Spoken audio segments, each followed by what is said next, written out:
Hello, hello. This is Allie Decker, and you're listening to the Long Game Podcast.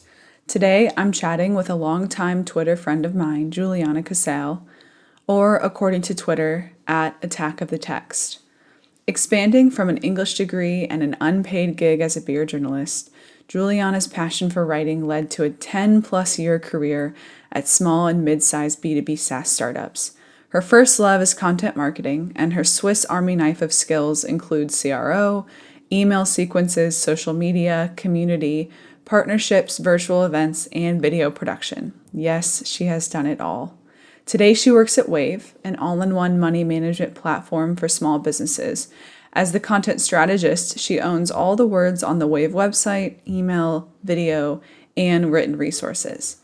In this episode, Juliana and I explore all the things you can do with a love of words and what it was like for her to transition from practitioner to overseeing the big picture. Without further ado, here's Juliana.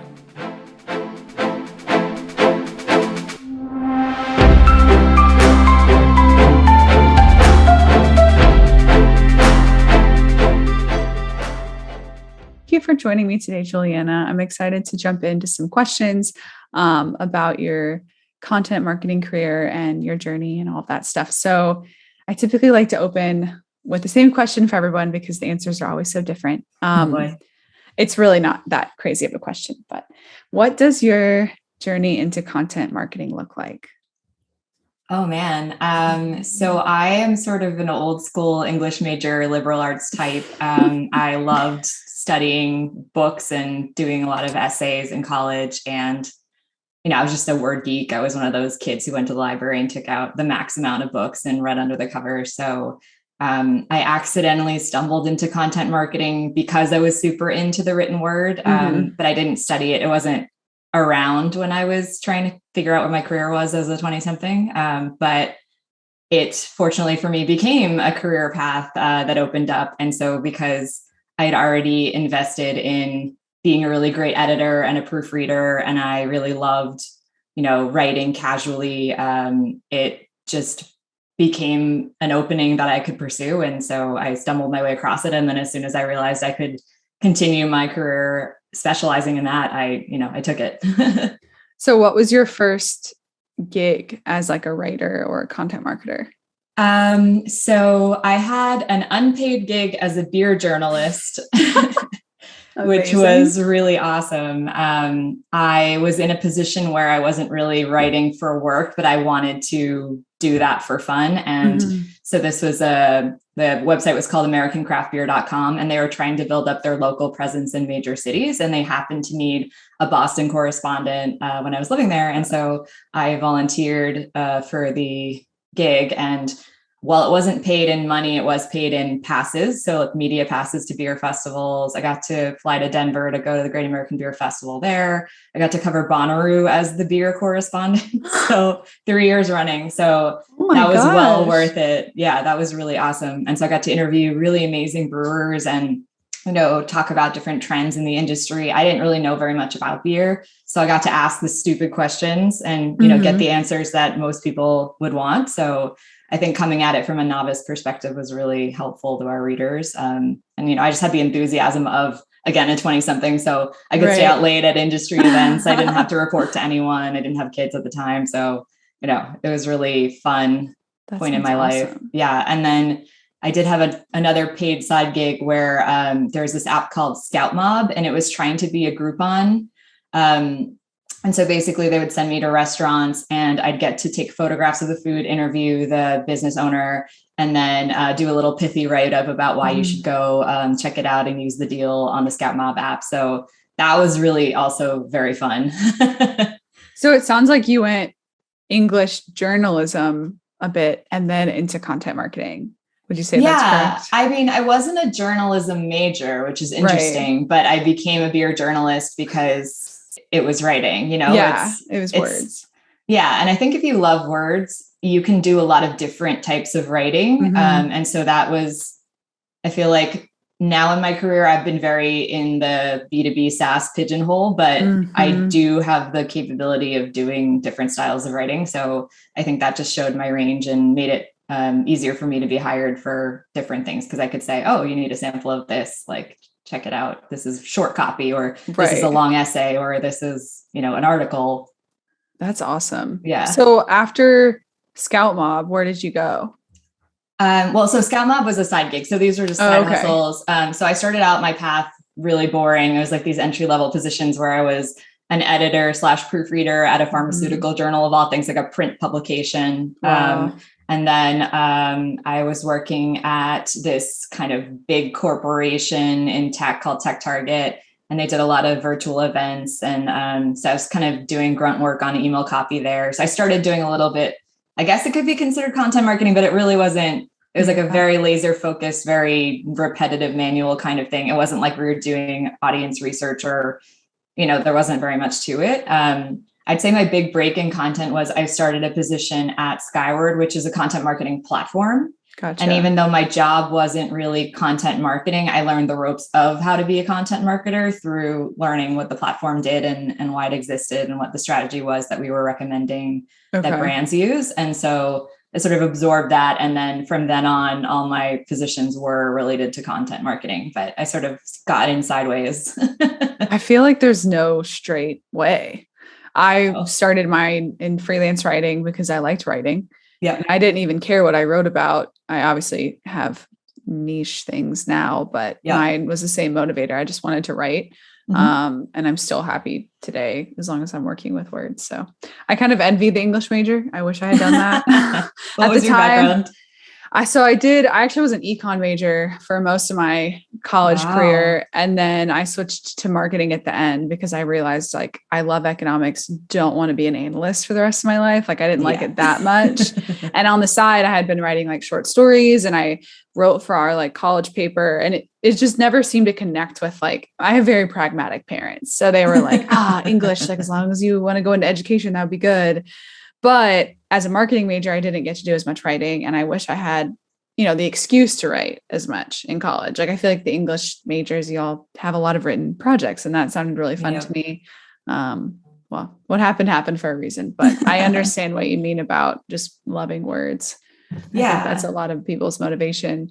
So you went from a practitioner, like individual contributor, and now are you more in a people management space at Wave, or are you still like boots on the ground writer, or kind of a combination? It's been a bit of a combination. We are about to onboard a direct report for me.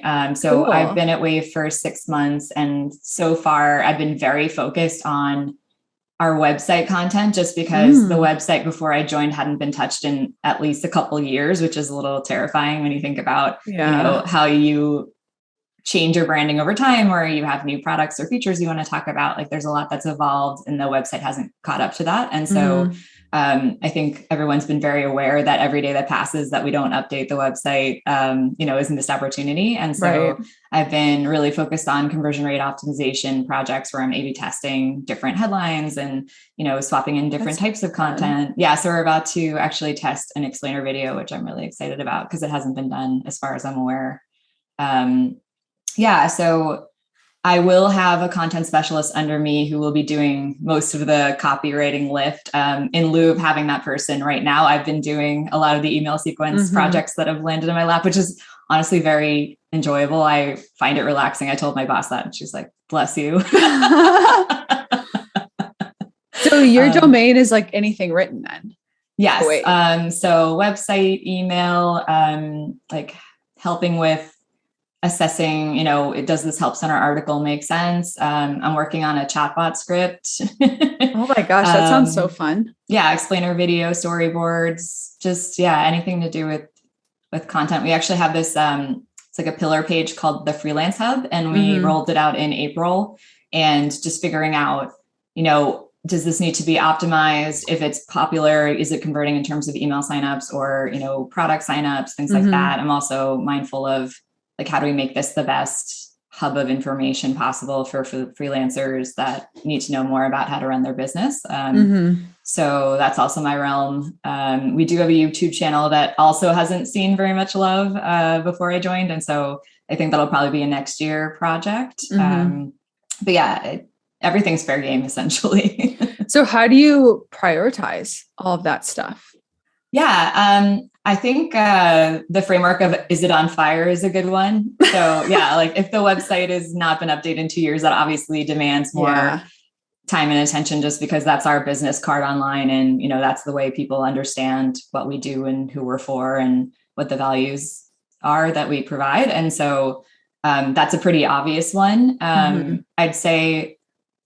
I say YouTube next year because it is it's a search engine also, if we're investing in SEO, that should be a realm that we look into. I know a lot of people try to find information on how to accomplish a task by looking at tutorials. And so there's a big opportunity there. And, just from looking at competitors in the space, there's a lot of video education that you can find on topics like accounting or bookkeeping or, these things that our small business owners come in and they have never done this before and they want to just do the work, but they also are forced to do these, administrative tasks in the back end.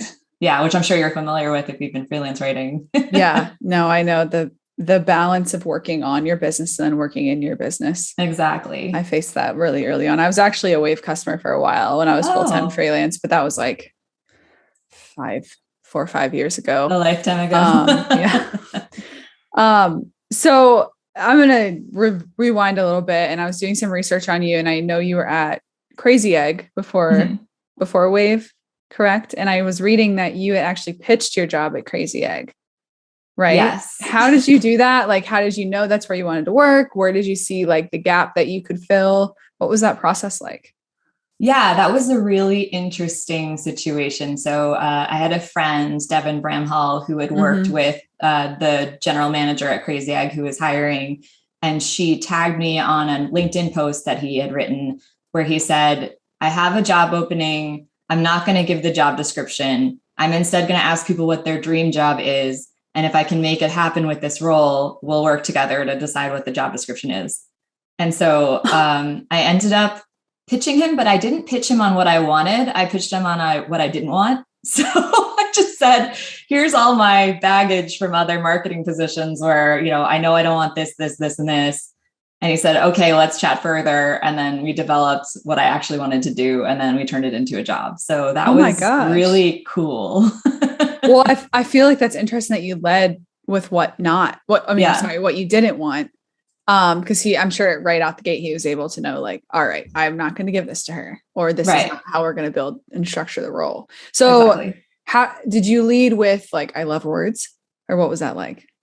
I don't like once you determined that, I think, I was like, I feel like a lot of marketing you get in this rabbit hole of like, or you're pigeonholed into this one glimpse of the customer where you're trying to attract them, but you don't see the full journey. And so one thing I really wanted to look at was the entire process from how you hear about the product to what you see on the website to what the next touch point is to now you're signed up, what happens, like the entire map I wanted to be part of. And so that was the crux of the position was like, can we look at this whole life cycle and figure out like, not just how do we get people to take the action and sign up, but how do we retain them, get them really comfortable with what we can offer and even like level them up as a professional. And that's what I really wanted to be able to do. And through words, I was able to do that. But that was really the thing that would compel me to take that position.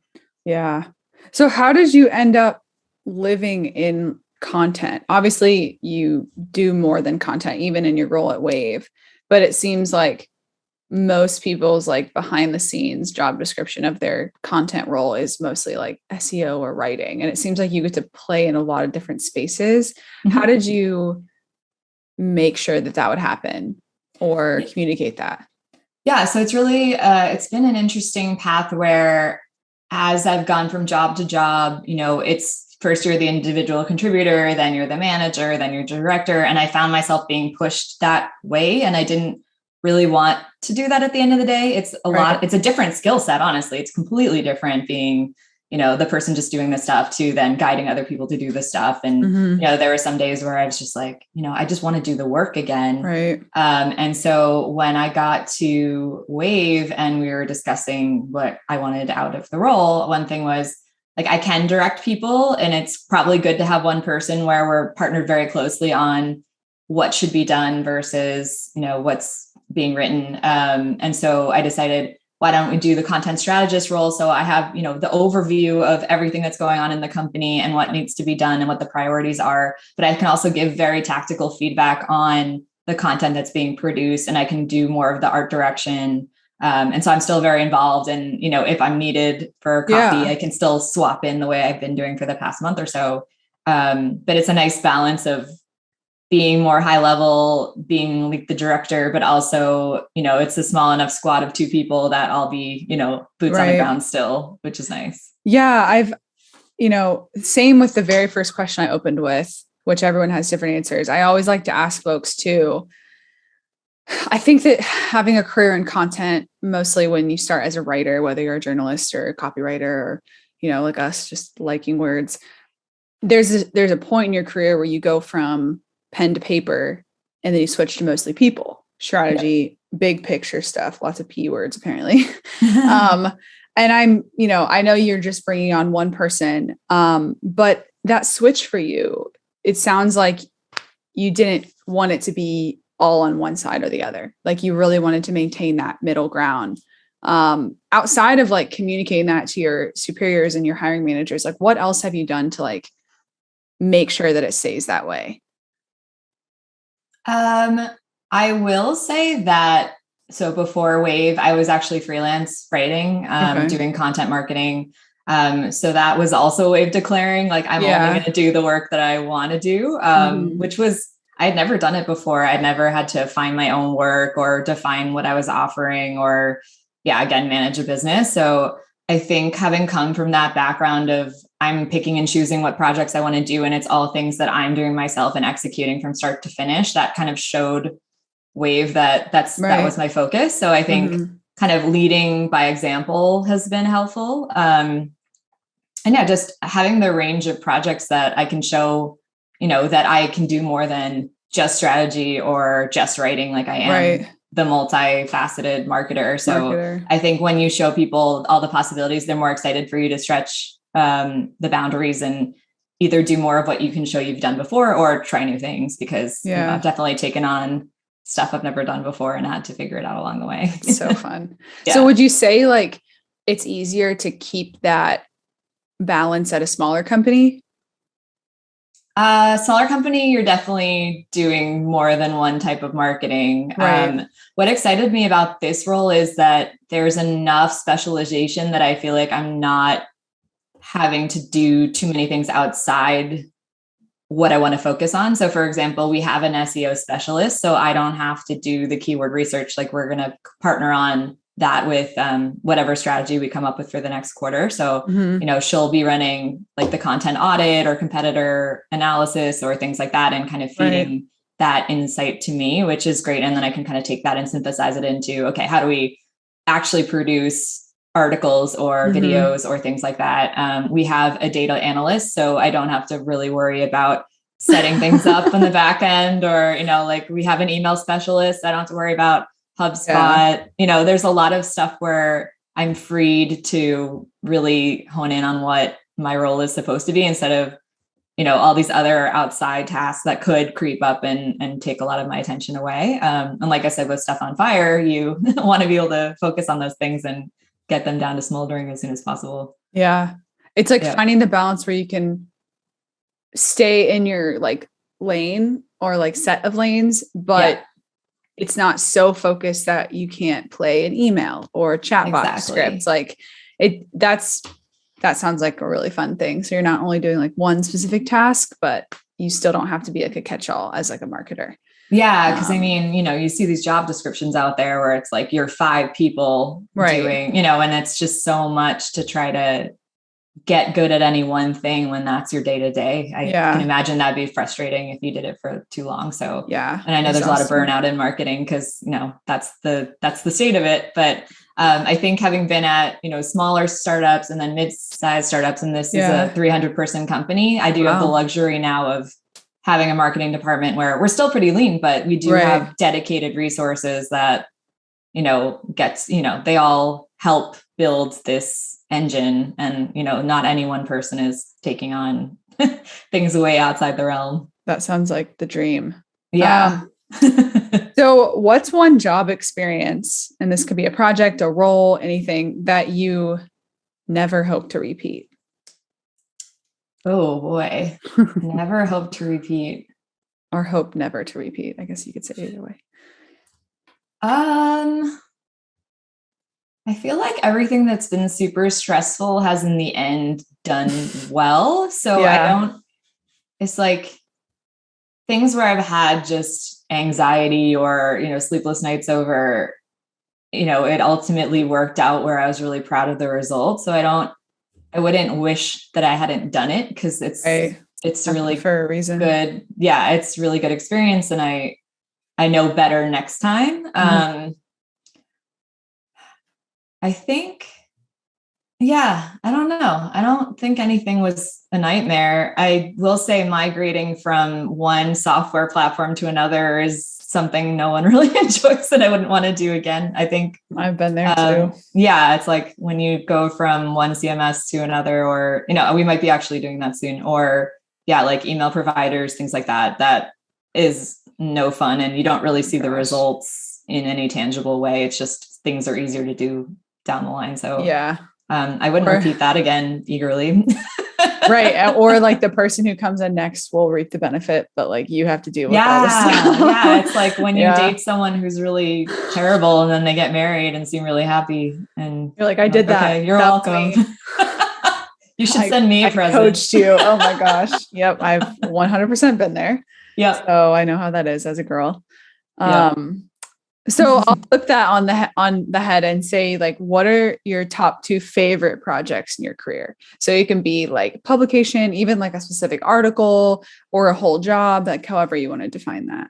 Interesting. I will say, so my last role before I started freelancing was I worked at a fintech company, and they needed videos produced, and I had never done any video outside of those animated explainers where it's, drag and drop. Basically, you just give someone a script and it turns into a cartoon, and they already have the cartoons done, and it's sort of, plug and play. But this was real people. Oh, wow. in like a setting, like several settings, locations. So it was start to finish, like, okay, come up with a script and a storyboard, and we have to figure out where to shoot this. And we've got to get someone who knows how to work the camera, and we've got to get actors. I mean, it ended up being just the staff at the company, but they had to come in on a Saturday. It was the day after our holiday party. So that was really rough. And then it's cutting down like 2 or 3 hours of footage to 30 seconds, like the whole thing. And I was just really stressed about it because I had agreed to do it. I always say yes, and then I figure it out along the way. But this one I almost regretted doing that. Usually I'm like, oh yeah, I'll figure this out. But this was tough. This was really tough. Video is a whole different thing. It is a beast. And I didn't have a video background at all. So, the art direction part was really fun. Coming up with the storyboards was really cool. And then making sense of all the footage and saying, we want that. Here's how we build the narrative. That was really neat. I think once we shot it, I could relax a lot, but just getting all the details of where people needed to be, when, and that was a mess. But I was really proud of it, and I was in it too. So I'm like, there's one scene where I'm in the line as a customer, and that was really fun. And I get to show my work. So that's pretty neat. And as part of that video project, I had to fly to New York to do an on-site case study. So I got to interview our customer and again, like shoot B-roll and figure out what questions to ask them and capture them doing silly things as, little asides. And so that was a really neat experience. I'd never flown anywhere for a video or anything like that either. So that was like a whirlwind one day, and I was exhausted afterwards, but that was super fun. What else? So we did, I was at this is a real estate website provider and email provider. So like agents who need to market their services, we provided, the CRM and what the front end looked like. And we wanted to test pilot a conference, but we didn't want to do an in-person conference because we weren't sure what the results would be. And that's a huge investment. And, they didn't really have the staff to make that happen. But what they wanted to test pilot was a virtual conference. So this was about 4 or 5 years ago. And yeah, they decided, let's just try it. And so we're going to get a bunch of speakers to submit video. And the idea was it's going to be different tracks. So it'd be a 5-day conference, and each day would have a specific track on marketing. So like how to get new leads, or what to put on your website, or how to use content, or how to do email drips. And so every day was a roundup of speakers on the different aspects of that topic. And you would sign up for the whole thing, but we'd only enroll one track per day. So you'd focus on that theme. And so it was, build a landing page where people could register. And then it was build the page where the actual content exists, and then build the email drip. So every day a new thing is unlocked. And then, so the whole thing, there were a lot of real estate influencers that we involved as the speakers. So we had to get them to film their segments. And so the whole production, and we had to use an agency for a lot of it. And so there's a lot of, coordination, project management, review of all the assets to make sure everything's together. We had to put a promotional package together so the speakers could share with their audience. And so that we had a target, I think, of 2,000 registrants, and we got 5,000, which was thick. So very happy with that. So it's just these things where it just seems impossible. It seems so big. And you just take it one bite at a time. And then the end product, you're just really amazed at yourself and proud of the results. Were you in like a content role when these projects came up? Yes. So for Playster, which was the real estate company, I was the content marketing director. So I had a team of 2 writers and then maybe one other resource. I think we had an email specialist as well. But then we had an agency do a lot of the design work. And then for the video production, I was the head of marketing services, and I had a few people under me as well, including someone who had video experience to help me find like someone to shoot it and help with the editing and things like that. So, oh my gosh, so fun. Yeah. That stuff sounds so fun. There's something to be said about like finding that perfectly sized company where you get to just play all across the marketing org. I envy that. That sounds like a blast. So as a content marketer, I mean, I guess you do work like on a bunch of different types of like specializations, like email. Sounds like you do something like a lot of stuff with copywriting. How do you keep your skills sharp? Like what kind of books and podcasts and newsletters or just courses or anything that you do to kind of keep yourself? Yeah. So I just read a lot. It doesn't have to be about marketing. In fact, I prefer not to read about marketing. Same. So I'm currently reading a bunch of classics. Like I just finished Great Expectations. I'm in the middle of Jane Eyre. I'm just I love that. Reading. Yeah. Still an English major. Yeah. Still an English major. Podcasts. There is one podcast called Everyone Hates Marketers that is really informational and hilarious.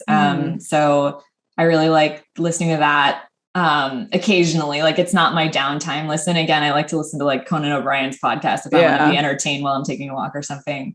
But I will say like most of my learning comes from networking with other marketers. So there's definitely a ton of Facebook groups, Twitter groups, Slack groups, part of a Slack community called Content Marketing Leaders. That's mostly Canada-based, but there are US people in there too.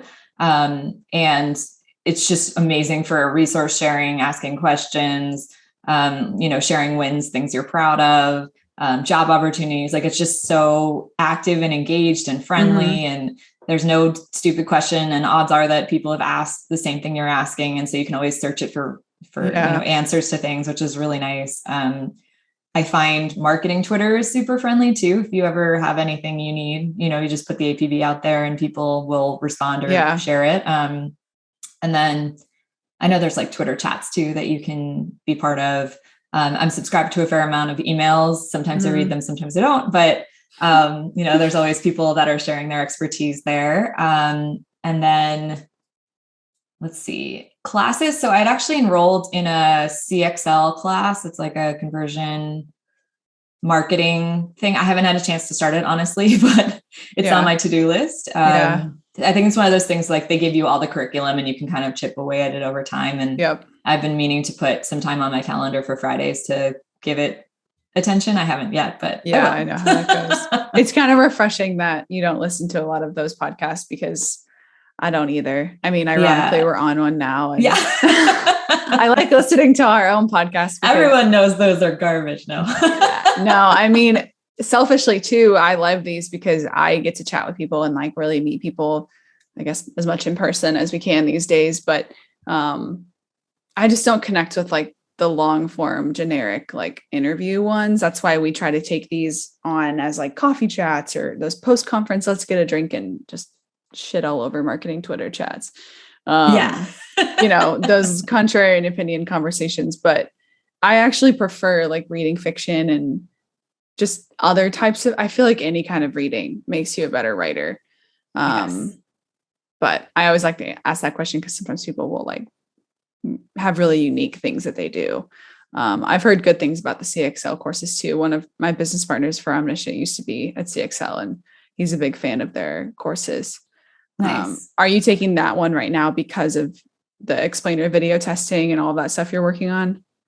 It was more like I haven't invested in a class or a certification in a while, and I felt like I should level up. Whenever I get a new role, I want to make sure I'm up to date and I'm offering as much value as possible. And what's really nice about Wave is they give you a stipend for learning. Oh, nice. So, hey, it's free. I'm going to take the opportunity to learn. So that's awesome. What's cool too is they also offer management training, which one of the reasons I didn't really like being a manager is I never got trained on how to be a good one. And so it was all sort of on the job, trying to be the best I could be, but not having any real structure or guidance on it. And so I love that aspect as well, because when you're in charge of marketing and you have people under you, you want to make sure you're, helping them level up in their careers and doing the best job they can. And so that's also really a nice benefit. That's awesome. Yeah. Well, I just have one more question. I like to finish with this. And if there's more than one piece of this, you can share that. But what's the most important piece of advice you've ever been given? Oh, goodness. In marketing or in general? In general, or one of each, or whatever comes to mind. Sometimes it can overlap. I'll